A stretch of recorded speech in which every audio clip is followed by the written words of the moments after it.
वक्रतुंड महाकाय सूर्यकोटि संप्रभ निर्विघ्नं कुरु मे देव सर्वकार्येषु सर्वतः। काशी एक विश्व की अद्भुत नगरी है। क्यों मशहूर है, क्या कारण है, इसका मतलब हम आपके इस चैनल के माध्यम से बता रहे हैं। और क्या हो सकता है, इस और क्या हो सकता का मतलब जानने के लिए आप इस चीज से जुड़े और जाने। क्यों? क्योंकि इंसान के जीवन में घर से परेशान है, तन से परेशान है, धन से परेशान है, परिवार से परेशान है। इसको जानने के लिए इन चीजों से जुड़े और अपनी समस्याओं का समाधान कुछ हद तक अपने से और इस चैनल के माध्यम से हम आपकी करने की कोशिश करते हैं कि आप जीवन में खुश रहे और प्रसन्नचित होकर इस संसार का आनंद ले। सर, अभी सोने को लेके बात हो रही थी कि पिता को किस डायरेक्शन में सोना चाहिए और पुत्र को किस डायरेक्शन में सोना चाहिए। वो पुत्र हो चाहे पुत्री हो, दोनों। और पिता, मगर पिता नहीं है तो माता है, और माता है और भाई है। और सपोज कि अगर भाई घर को चला रहे हैं, भाई हो या बड़ी बहन हो, कोई भी उसका दक्षिण पे सोने का अधिकार है जी। क्यों नहीं है तो? नहीं, माता पिता बड़े भाई बहन, क्योंकि ये दक्षिण की दिशा का वो स्वामी भाग है जिसको पितृ हमारे संचालित करते हैं। इसके पीछे के एक रीजन ये आता है कि हमारे वास्तु के अंतर्गत में भारतीय ज्योतिष और वास्तुशास्त्र इसको कहता है कि 6 महीना देवताओं का और 6 महीना असुरों का। कारण ये आता है कि यहाँ पर सूर्य उत्तरायण होता है तो लोग कहते हैं कि देवताओं का दिन आ गया, दक्षिणायन होता है तो कहता है कि असुरों का दिन। ये असुर और देवता है क्या? अब इसको अगर हम समझने चले तो आता है कि 15 दिन का क्वार जब पड़ता है तो क्वार में होता क्या है कि पितर पक्ष आता है, उसके बाद नवरात्र शुरू होता है। अगर हम पितर पक्ष की गर्मी को गौर करें तो वो क्या है, हमको तपाने लगती है जैसे जेठ की गर्मी है। ये क्यों है? हमारा दिमाग भी दिग्भ्रमित रहता है, किसी काम में नहीं लगता, क्योंकि ये 84 योनि का चक्र है। तो इसी तरह रामचरितमानस के विषय में भी जाने तो रामचरितमानस में भी दिया है कि रावण को दक्षिण दिशा जाने का व्याख्यान त्रिजटा कर रही थी कि इसने अपने पितृ का अपमान किया, ये उधर जाएगा और लंका विभीषण पाए। तो ये सुंदरकांड के अंतर्गत की चौपाई में आता है। तो यहाँ पर क्या है कि हमारे अंदर सुमति कैसे आएगी, कुमति कैसे जाएगी। तो अगर आजमाना है तो आप पहले घर के बड़े को दक्षिण में सुलाइए और आप खुद पूरब की ओर सोइए, पश्चिम की ओर पैर करके, क्योंकि वो विष्णु की दिशा है। विष्णु पालन करता है, आपके पितृ नहीं है कि आप जैसे नचाएंगे वैसे नाच लेंगे। तो इस सृष्टि का अन्न बीमारी क्यों पैदा होती है? बीमारी इसलिए पैदा होती है कि हम दिशाओं का दिग्भ्रमितपन पर जी रहे, उसके कारण। तो आप कह रहे हैं कि अगर कोई बड़ा है घर का तो वो दक्षिण की तरफ सोए और जो छोटे हैं वो पूरब की तरफ सोए। जी, अगर वो सोते हैं तो उनको खुद फर्क दिखेगा। हमारे घर का वास्तु क्यों डैमेज है? हमको डायरेक्शन नहीं पता है, हम किससे पूछने जाएं, हर किसी की अपनी अपनी लीला है। जैसे अगर आपके घर का दरवाजा दक्षिण में है और दक्षिण से आप उत्तर में प्रवेश कर रहे हैं, तो होता क्या है, जब बाहर जा रहे हैं तो दिमाग नहीं लग रहा है, अंदर आ रहे हैं तो यहाँ ईगो प्रॉब्लम आ जा रही है, अहंकार आ जा रहा है। कारण क्या है? दक्षिण का स्वामी पितृ हो गया और उत्तर का स्वामी यक्ष हो गया। यक्ष एक अभिमानी शब्द है। यक्ष कुबेर को कहा जाता है। उसमें ईगो, धन की प्रॉब्लम आ जाती है। बड़े से बड़ा धनवान है, अगर वो ये चीज को लेके चल रहा है तो उसको एक उपाय करना चाहिए कि एक लोहे की वो ले, स्केल टाइप की, और अपने घर की ड्योढ़ी पे लगा दे। स्केल? जी, स्केल मतलब क्या बोलते हैं उसको? हाँ, स्केल ही बोलते हैं। जैसा मुझे लग रहा है कि वो जो नापने वाला होता है जी, स्केल, लोहे हाँ, पैमाना, उसको लगाएं। तो ये कितना बड़ा होना चाहिए? जितने बड़ा घर का दरवाजा की चौड़ाई हो, वो तो बनवाना पड़ेगा जी, तो वो बना के लगा दे। हाँ। इससे जो है, लेकिन ये ध्यान रखें कि शनिवार ना हो। अच्छा, जिस दिन ये रेमेडी करनी है उस दिन फ्राइडे हो, शनिवार ना हो, फ्राइडे हो, थर्सडे हो, फ्राइडे, थर्सडे जी, और मंडे हो। मंडे, फ्राइडे एंड थर्सडे, ये 3 दिन ये लग सकता है। लगाने का समय आता है आपका 10 से 12 के बीच में सुबह, और दोपहर में 3:15 से लेके शाम को 5:45 के बीच में आप इसको लगाएं। प्रणाम करें, हे शनिदेव आप विराजें। प्राचीन काल में लोग क्यों सुखी थे और हम क्यों दुखी हैं? क्योंकि दरवाजे पर हमारे यहाँ बड़े कहते रहे ड्योढ़ी पे मत बैठो। कारण ये था कि दरवाजे के देवता हैं। कौन है? जिन 8 भैरव का हमने जिक्र किया वो दरवाजे पर बैठते हैं, और माई शीतला विराजती हैं दरवाजे पे। जी, अगर आपके दरवाजे में ड्योढ़ी नहीं है, ड्योढ़ी मतलब जो हाँ, चौखट, तो आप ये पाइपलाइन लगा सकते हैं, ये स्केल लगा सकते हैं, इससे माई विराजमान होंगे। तो ये स्केल ऊपर लगाना है या नीचे लगाना है? नीचे जमीन पे लगाना है, जमीन पे जो है जी, उसको पट कर। इससे जो है आपको खुद फर्क दिखाई देने लगेगा और घर में समृद्धि का वातावरण आने लग जाएगा। कलेश वगैरह जो होते हैं वो बंद होने लग जाएंगे, कम हो जाएंगे। हाँ, बहुत सारे घरों में हम एक दूसरे को दोष देते हैं, लेकिन कुछ हमारी गलतियों की वजह से। ज्योतिष में कहा जाता है कि मंगल भाई का कारक होता है, तो मंगल भाई का कारक होने पर प्रभाव इसलिए देगा कि आप सो किस दिशा में रहे हैं। अगर हम छोटे भाई होके बड़े ही बन जाएंगे और हमारा सोने खाने का ढंग ही गलत है, तो बड़े की अहमियत खत्म हो जाएगी। अभी कुछ दिन पे एक वीडियो पहले वायरल हुआ था कि किस दिशा में सोना चाहिए, तो किसी ने एक क्लिप बना के डाल दिया था कि आप इस डायरेक्शन में सोए तो ये मिलेगा, इस डायरेक्शन में सोए तो ये मिलेगा, इस डायरेक्शन में सोए तो ऐसा है कि कुरान के अंतर्गत में आता है कि कुरान में हर चीजें उल्टी दी गई हैं। उसमें कहा जाता है भारत के हिसाब से माने तो उधर का जो सिरा आता है वो उत्तर के तरफ पड़ेगा, तो लोग जो है उत्तर की ओर मुंह करके नमाज पढ़ते हैं और उधर पैर करके नहीं सोते, इसलिए काबा के तरफ ये चीजें, तो लोग उधर सिर कर लेते हैं। लेकिन भारत का जो वास्तु विज्ञान है वो केवल 2 ही दिशा को निर्धारित करता है, पूरब या दक्षिण। अब हमारे यहाँ अगर हम दूसरी चीज को देखने चले, अगर आपका घर तप रहा है बहुत ज्यादा, तो आपके घर में अग्नि दोष है। अग्नि दोष होने पर हमारे यहाँ कहा गया कि अग्नि दोष होने पर घर का आदमी बीमार हो जाएगा, दुखी हो जाएगा, परेशान हो जाएगा। तो आप अग्नि दोष का निर्धारण करें। ईशान कोण शिव का स्थान इसलिए कि वहां का पानी भी मीठा होता है और आरोग्यता भी देता है। ईशान कोण पे मंदिर होने का स्वभाव भी बढ़िया देता है। ईशान कोण जी। दक्षिण और आपका ये पूरब और दक्षिण का कोना आग्नेय कोण, अग्नि कोण, हाँ। और पूरब और उत्तर का कोना आग्नेय कोण। वायव्य कोण हुआ आपका पूरब और उत्तर का कोना वायव्य कोण। पश्चिम और उत्तर का कोना वायव्य कोण, और पश्चिम और दक्षिण का कोना आपका नैऋत्य कोण कहलाता है। अगर हमको संचालित करना है, धन संचय करना है, तो हम नैऋत्य कोण का उपयोग करें। बहुत से घरों में लोग क्या करते हैं कि अग्नि कोण पे लैट्रिन बनवा लेते हैं, जगह नहीं है, तो आपकी परेशानी की जड़ वहीं से शुरू हो गई। नैतिक गुण पे बनवा लिए। आप ये बताइए कि अगर हम घर में बड़े का अपमान ही करते रहेंगे तो उसकी बद्दुआ मिलेगी कि दुआ मिलेगी? दुआ मिलेगी, सही बात है। वायव्य कोण का स्वामी राहु है, वो इन चीजों के वातावरण को कंट्रोल रखता है। लेकिन अगर आपने लैट्रिन बाथरूम नहीं बनवाया और वहां भजन रख दिया तो क्या होगा? आप खुद आंतरिक कलेश से ग्रसित हो जाएंगे और घर में कलह का वातावरण बन जाएगा।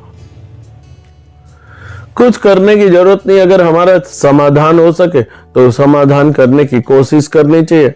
अगर हमारे घर में जैसे ड्योढ़ी नहीं है तो हम ये पाइपलाइन बनवा ले रहे हैं, वैसे हर चीज को सुधार के चले तो उसमें हमको फायदा मिल जाएगा।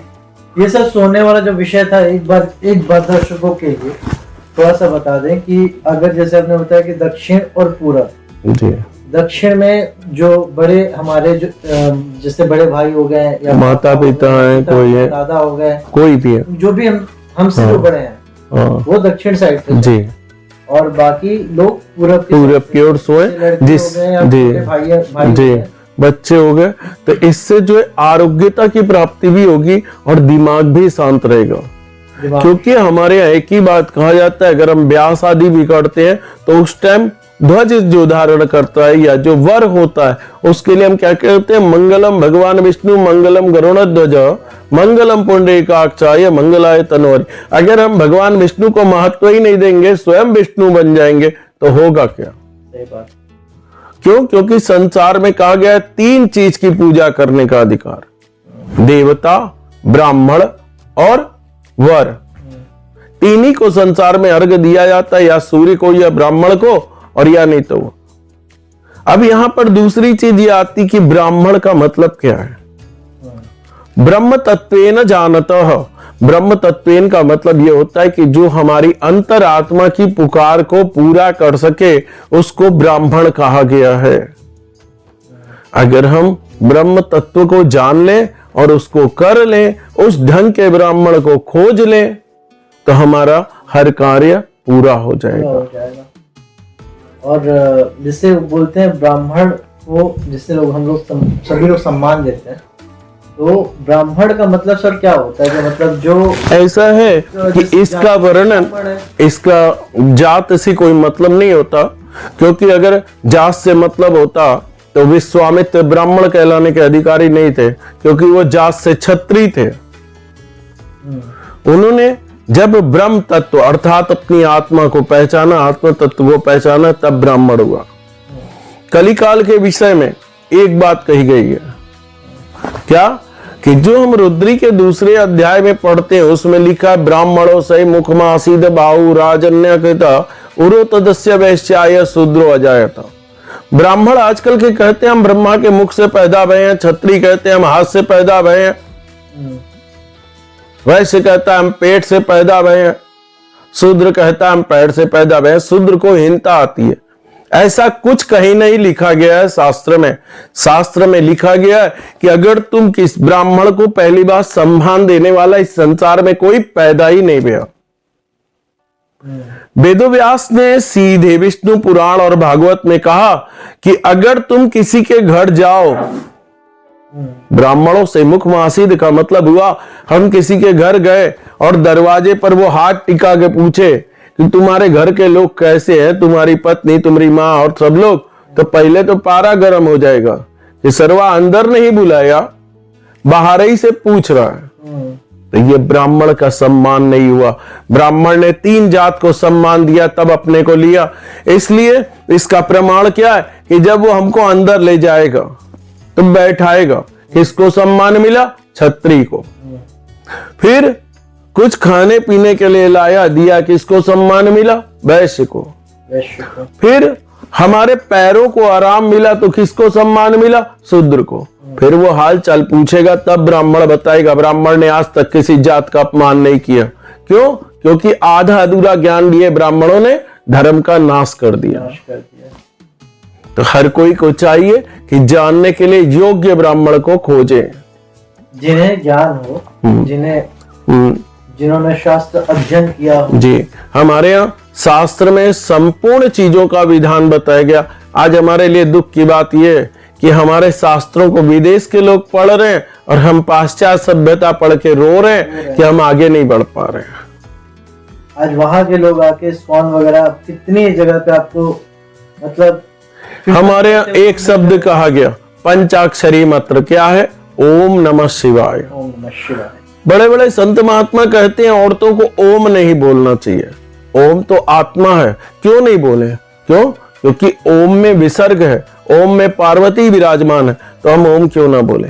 ओम। और जब हम अपना हाथ ऊपर उठाते हैं तो क्या कहते हैं? नमः पार्वतीपते हर हर महादेव। इसका मतलब क्या है? हे महादेव, तुम हमारी संपूर्ण बाधाओं का हरण करो, मां अन्नपूर्णा के साथ विराजो कि हम आरोगी रहें और संसार में तरक्की करें।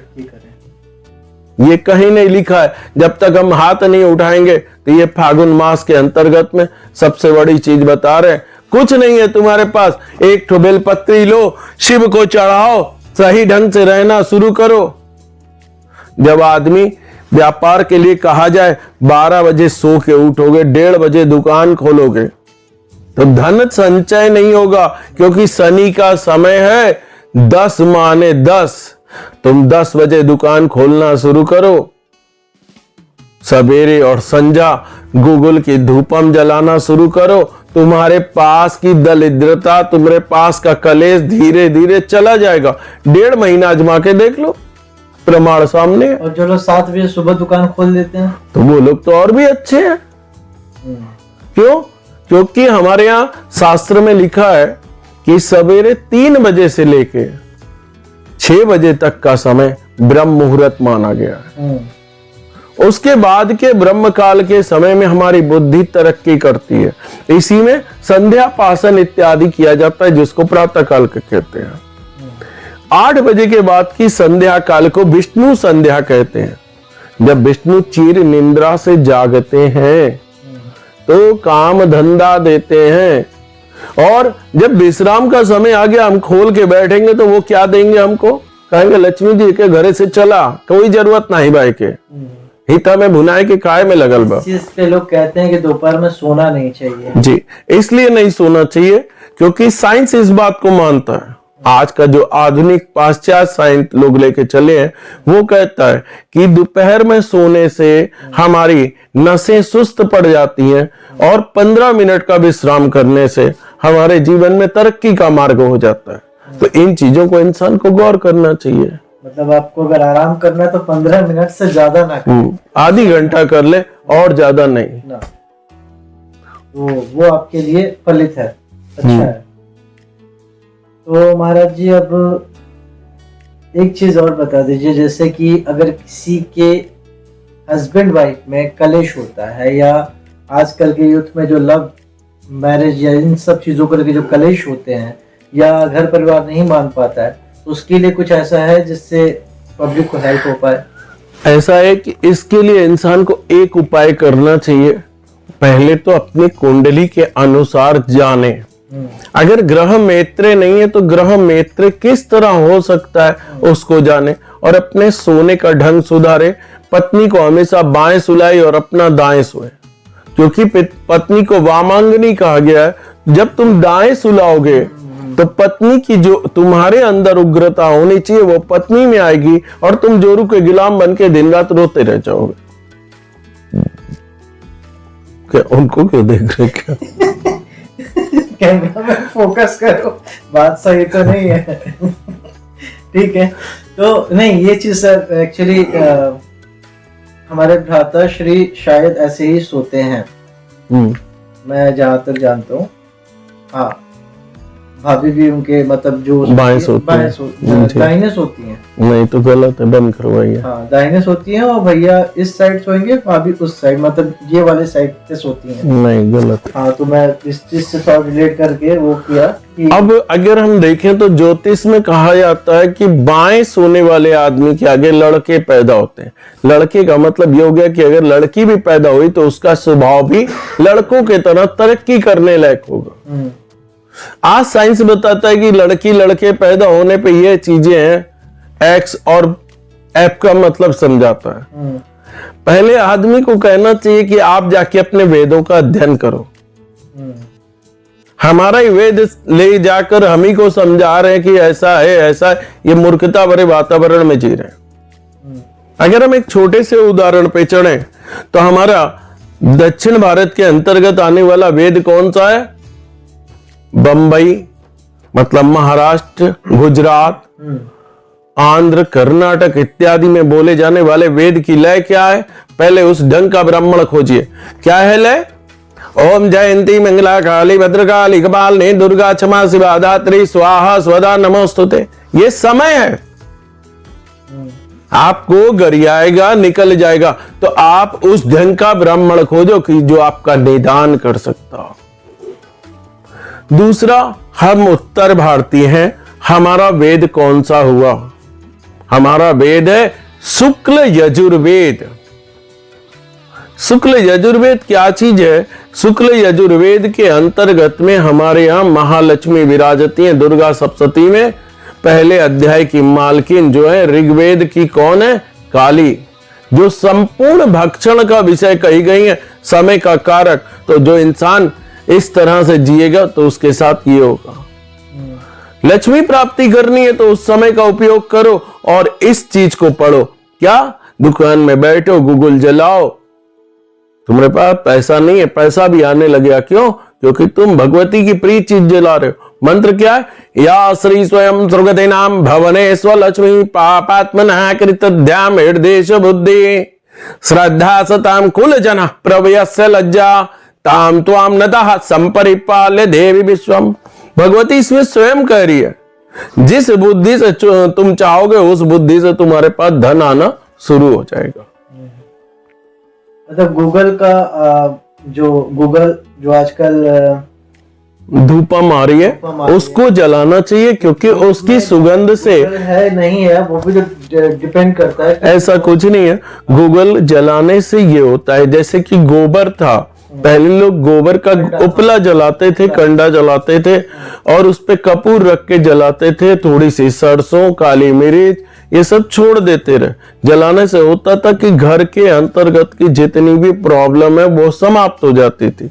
अब क्या हुआ? आधुनिकता में जीते हुए हमने वो सारी चीजें बंद कर दी। नहीं तो पहले एक व्यक्ति भी घुमा करते थे जो लोग उस टाइप का लेके घर घर पे जाके धुआं दिखा के नहीं तो वो लोबान देते हैं। वो लोबान से हमको नहीं मतलब है। प्रेतस्य कारक भाव को लेने चलने वाली चीजों को लोबान कहा गया है और गूगल जो है देवी को प्रिय होता है। तो इसलिए अगर घर में बरकत और आरोग्यता चाहिए तो आपको गूगल जलाना चाहिए। नहीं है आपके पास तो आप एक काम करें, काली मिर्च लें, पीली सरसों लें और इन चीजों को पीस लें, पाउडर बना लें और कपूर जला के उस पर छोड़ते हुए अपने कमरों में दिखाएं। तो आपको धीरे धीरे अपने कमरों में जो गर्मपन है, जो सताया हुआपन है, उसमें शांति दिखेगी, घर में बैठने का मन करेगा। ओके, जिस घर में मतलब ज्यादा कलेश या नेगेटिव चीजें या नकारात्मक चीजें हैं वो इन चीजों का प्रयोग और काली मिर्च लेकर के उसका पाउडर बना ले और उसके बाद में लोबान बोल रहे कपूर जला करके उसमें छोड़ते हुए सब कमरों में दिखाना शुरू कर दे। कुछ ही दिनों में राहत मिल जाएगी। गूगल मिला ले तो अति उत्तम है। वो आप उसमें गूगल मिला लेंगे, पसारी की दुकान पे मोस्टली गूगल मिल जाता है, अच्छा बेहतरीन पूजा पाठ की दुकानों पे मिल जाता है। तो वहां से आप गूगल ले सकते हैं, जिससे आपके नकारात्मक जो चीजें आप इससे दुकान पे भी कर सकते हैं और अपने घर गृहस्थी में भी कर सकते हैं, जिससे आपको दोनों ही बेनिफिट होंगे। एक तो लक्ष्मी का आवाहन होगा और दूसरा आपके घर से एक नकारात्मक ऊर्जा बाहर जाएगी और सकारात्मक ऊर्जा आपके घर में प्रवेश करेगी, तो आपका जीवन भी अच्छे से व्यतीत होगा। तो महाराज जी एक मैं बार बार उस पर आ जा रहा हूँ सोने वाले विषय पे कि एक तो आपने बता दिया कि जैसे मान लीजिए कि मैं अकेले रहता हूँ और मेरी फैमिली रहती है जौनपुर या जहाँ भी, तो मैं यहाँ पे अगर सोऊं तो मैं पूरब की साइड सोऊं, मैं कहीं मतलब मैं दक्षिण की साइड पे ना सोऊं।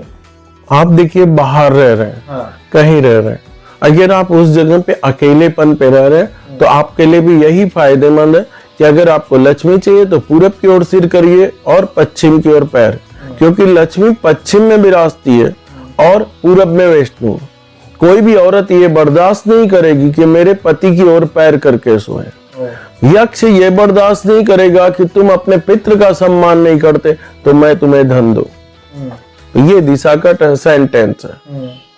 और यदि आप बड़े हैं, घर के बड़े हैं और आप कमाते हैं, तो आपको फिर दक्षिण में ही सर करके सोना है। क्या वो कहीं जैसे आजकल के इंसानों में हो गया है कि मियाँ बीबी एक साथ सो रहे हैं तो सब कर्म होगा, तो इन लोगों को क्या चाहिए? रविवार का दिन, बृहस्पतिवार, मंगलवार को पत्नी से दूर रहें। एकादशी, प्रदोष, पूर्णिमा, अमावस, इनमें पत्नी से दूर रहें।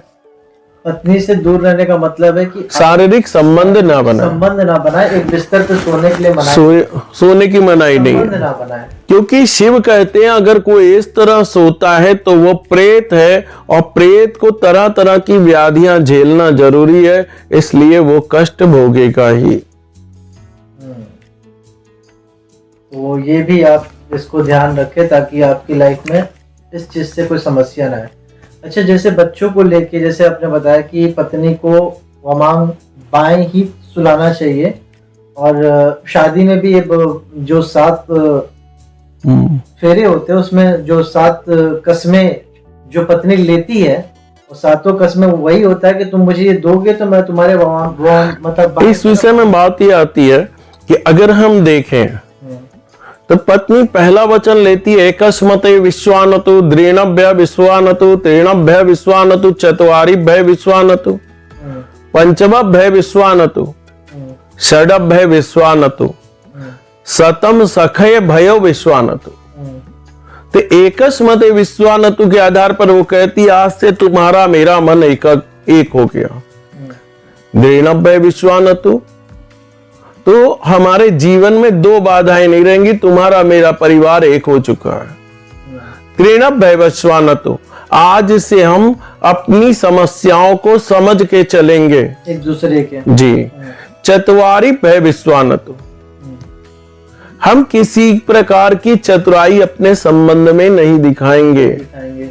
और आता है मेन पंचभ्य विश्वानतु, तो पंचभ्य के आधार पर हुआ कि हम पशुओं के तरह व्यवहार नहीं करेंगे, हम सबको एक होकर के चलना है, जो जिसकी कमी है उसको सुधारना है। फिर आता है षडभ्य विश्वानतु, तो यहां पर आता है कि भारतवर्ष में 6 प्रकार की ऋतुएं हैं। हम लोग अपने जीवन में ऋतुओं के तरह एक दूसरे के सामने नहीं बदलेंगे। और 7वां मेन आता है हम सखभ्य, जिस तरह सखी या सखा एक दूसरे के कष्टों को हरते हैं, हम उस तरह अपने जीवन का उपयोग करेंगे और अपनी कमी का सुधार करेंगे। अगर इंसान इन चीजों को कर ले जाए तो जीवन में कभी दुख का वातावरण आएगा ही नहीं, क्योंकि राजा नल और दमयंती इसके उदाहरण थे।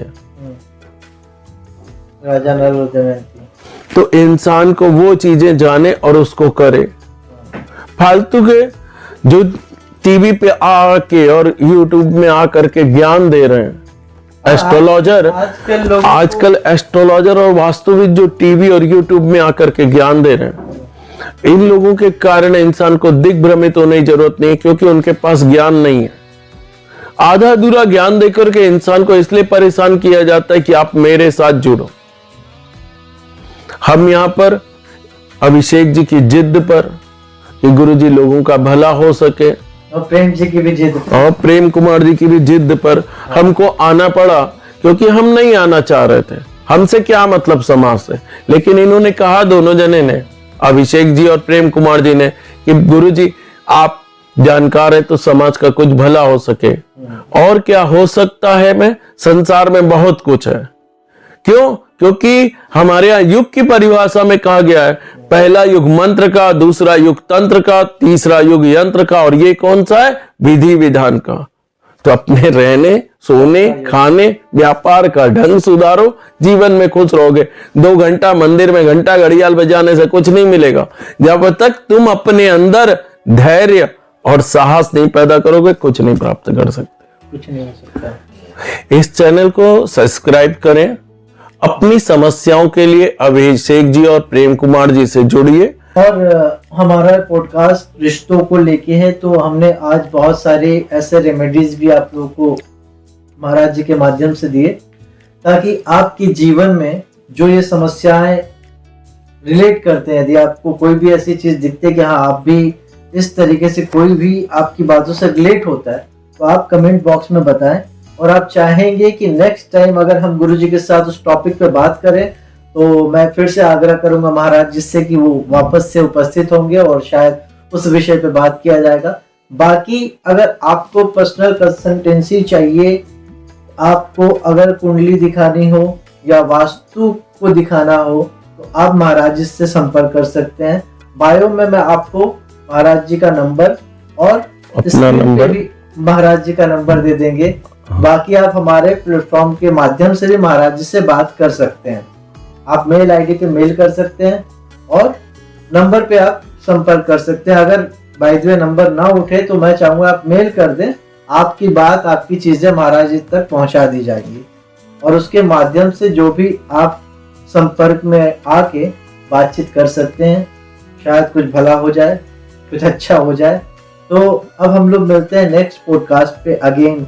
ऐसी पॉडकास्ट हम लेके आते रहते हैं और क्या हो सकता है कि ये आप प्लीज हमारे इस चैनल को सब्सक्राइब कर दें और जो येलो कलर की वो जो आइकॉन दिख रही है वो जो फ्री है, बिल्कुल फ्री, उस पर कुछ नहीं करना है, सिर्फ प्रेस करना है। प्रेस करके हमारे चैनल को सब्सक्राइब कर लें, लाइक कर दें। सर एक बार बोल दीजिए, लाइक कर दीजिए, जिससे कि हम लोग आपके साथ जुड़े रहे, आपके दुख से आपको निकाल के सुख के मार्ग में और तरक्की उन्नति पे पहुंचा सके। और इस वीडियो को ज्यादा से ज्यादा अपने लोगों के संबंधों में, दोस्तों में, यारों, जहां भी दोस्त देखिए वहां पर उनसे कहिए कि आपका समाधान इनके पास है, महाराज जी के पास है एक्चुअली। तो चलिए, तब तक के लिए जय हिंद, जय भारत, ओम नमः शिव पार्वती हर हर महादेव शंभू।